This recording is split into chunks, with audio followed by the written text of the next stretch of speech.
presented by Adi Shakti Films.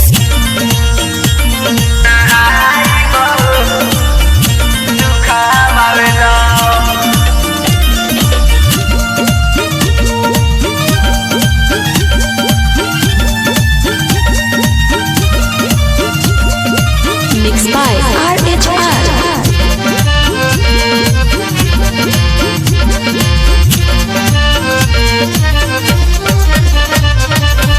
हुनवा पर जानू जानू कही के बोलावेला, एक दिन बीच डाली मिले के बोलावेला।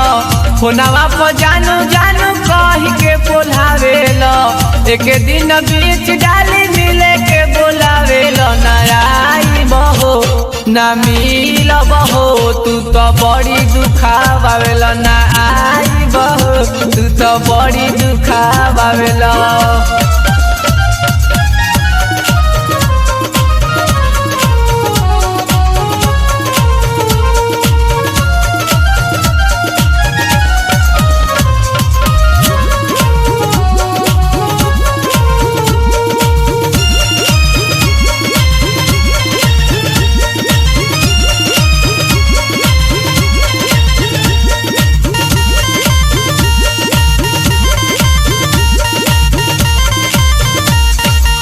हमके हंसावे खाती काटेला तू चूटी, बड़ा दुख होला जब दबाव भर मुठी।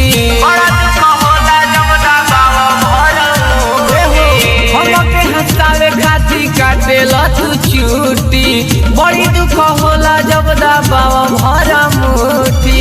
मजा लेला तू तो साजा बड़ी भोगावेला, मजा लेला तू तो साजा बड़ी भोगावेला। नया बहो ना मिल बहो, तू तो बड़ी दुखावेला। ना आई बहो तू तो बड़ी दुखावेला।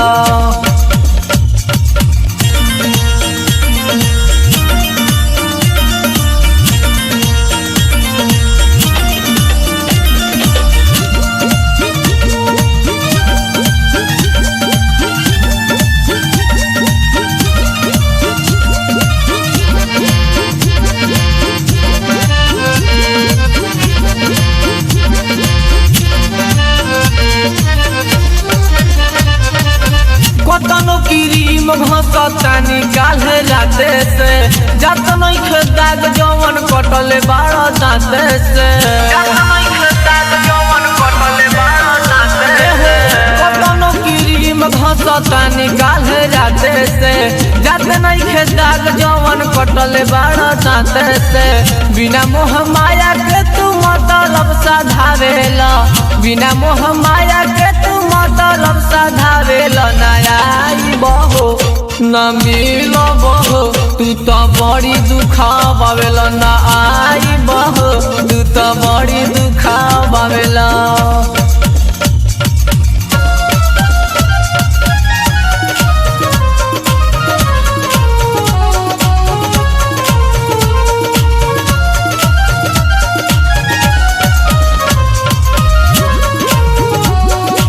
Mixed by RHR.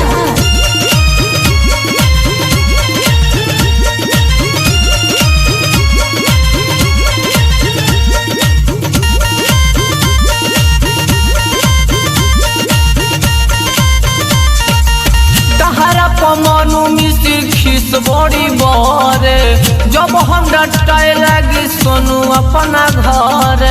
जब हम डटाए लगी सोनू अपना घर। तहरा मनु मिश्र खीस बड़ी बरे, जब हम डटाए लगी बिटू अपना घरे। चुपा चोरी चीज के ढिठार करावेला, चुपा चोरी चीज के ढिठार करावेला। नया बहो न मिल बहो, तू तो बड़ी दुखावेला। ना आई बहो तू तो बड़ी दुखावेला। हुनवा पर जानू जानू कही के बोलावेला, एक दिन बीच डाली मिले के बोलावेला।